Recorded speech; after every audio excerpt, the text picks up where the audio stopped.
or Disney collector for approximately 10 years. I fell in love with Disney when I was in junior high. It was really the movies that did it for me, and then I've had my first visit to the parks when I was a freshman in high school.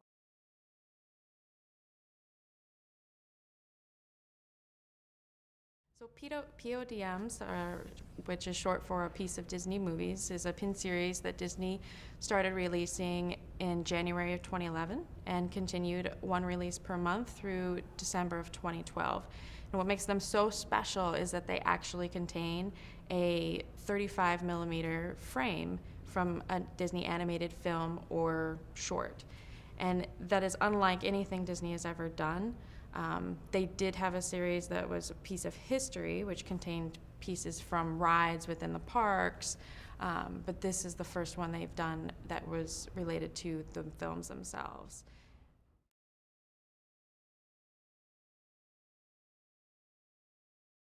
So the first year of PODMs, 2011, we can tell that Disney selected one continuous clip, approximately 84 to 90 seconds, and every single frame in that clip was used in a pin.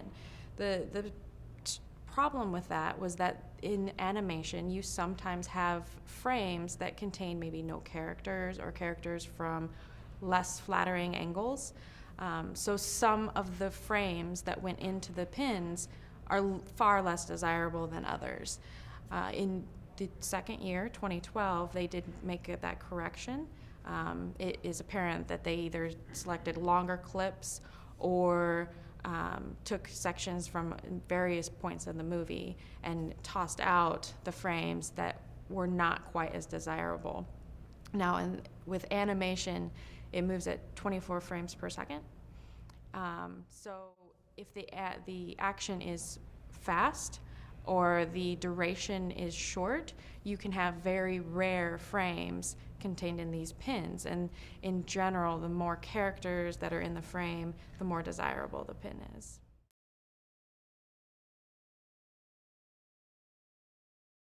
So PODMs can range greatly in monetary value on the secondary market.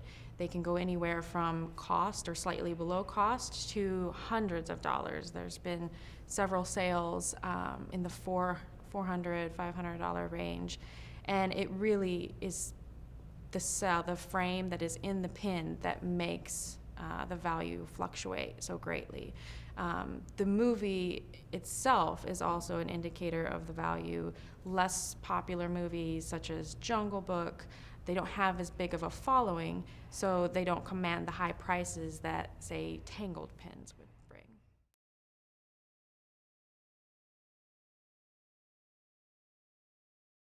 I see the secondary market value for PODMs steadily climbing or maintaining or steadily climbing as time goes on.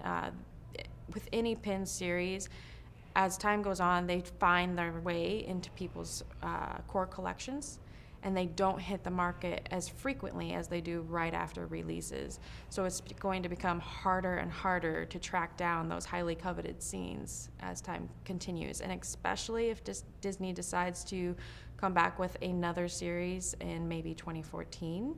I think the value of the first and second years will increase.